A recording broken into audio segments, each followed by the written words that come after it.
All right, this is going to be a short video on investment reading, and obviously the best investors, any investor who's worth his or her salt, does a lot of reading, extensive reading.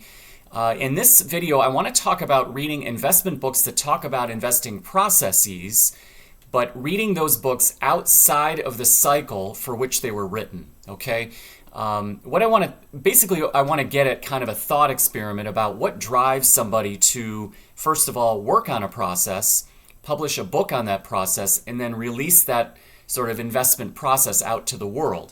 And I'll just give you a really good example. This is the book I'm reading right now, Harry Schultz's Bear Market Investment Strategies. And so just take a look at this guy. This book was written in 1981. And I want to point out, obviously, 1981 is just a short year or 18 months before one of the greatest bull markets in the history of Western civilization, right? If you look at the stock market, the Dow was up something like 13x from 1983 at the very bottom until 1999 when the tech, or 2000 when the tech crash happened. So this guy put out this book literally about a year and change before the absolute worst time to be thinking about bear market investment strategies, right? So now I'm not laughing at him. Obviously, he didn't know. And what I want to do is talk about books like this, and there's many, many examples. I want to talk about why these books, first of all, when they come out, are usually going to they're going to mislead you, or they're going to like stutter step you into the wrong type of investment strategy or investment process.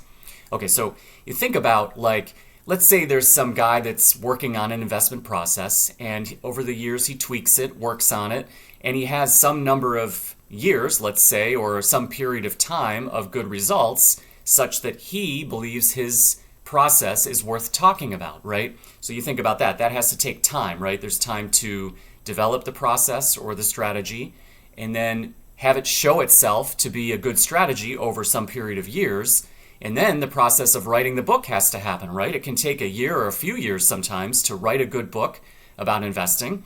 And then you have to publish the book. The book has to be edited, designed. All this crap has to happen to the book in order for the book to actually make it through the gatekeepers, the publishers, and then make it into the marketplace.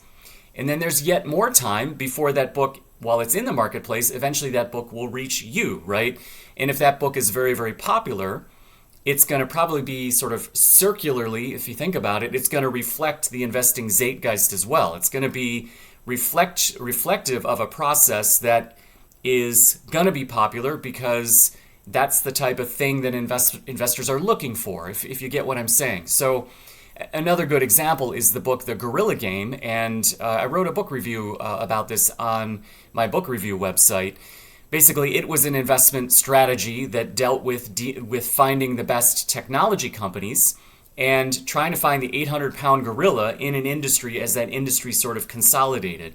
And so, they talked about, say, router companies, and you invest in Cisco and 3 or 4 other router companies, but as Cisco in those days started to outdistance the competition, you would trim back the second and third and fourth caliber router companies and then just center or consolidate your capital into Cisco, and then ultimately you'd be left with a very lean portfolio of the 800-pound gorillas in various marketplaces.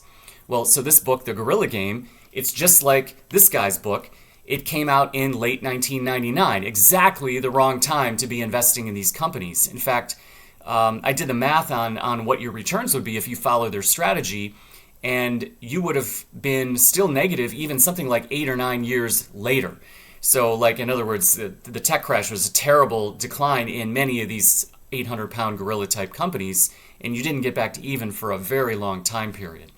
So the whole idea is, you think about this lag period that happens between when the investment strategy is designed or thought up, when it's tweaked and iterated, when it has enough time period to show that it's a good investment strategy, and then the book, the amount of time that it takes to write, design, publish, and put the book out into the marketplace, and then for that book in the marketplace to actually reach you, which also will take some time too. All of this time basically adds up to a truism, which is the minute that book reaches you, the minute that book goes out into the marketplace and becomes something that you notice, it's exactly the wrong strategy to use. So it's very, very sobering, and often, investing traffics in sort of a cruel irony all the time. And this is just a classic example. This guy, by putting this book out in 1981, right before one of the greatest bull markets in history, longest and greatest bull markets, it's exactly what not to do. Now, the irony is, this is quite a good book, actually, and it gives you a lot of strategies on how to handle bear markets. It's just that there wasn't really a bear market when this book came out into the marketplace. So, what I want to drive home is read these books, but outside of their cycles, right? So, go back over the last, say, 30 or 50 years and look at books that came out and notice that often they come out at precisely the wrong time for people to benefit from them then, but you can benefit from them. So this is the whole idea. Basically, the heuristic here is avoid any recently published investing book that talks about a strategy or a process, okay, rule number one. And number two, read books outside of their intended cycles. And then you'll be able to ingest kind of much more valuable and possibly specifically practical information as well.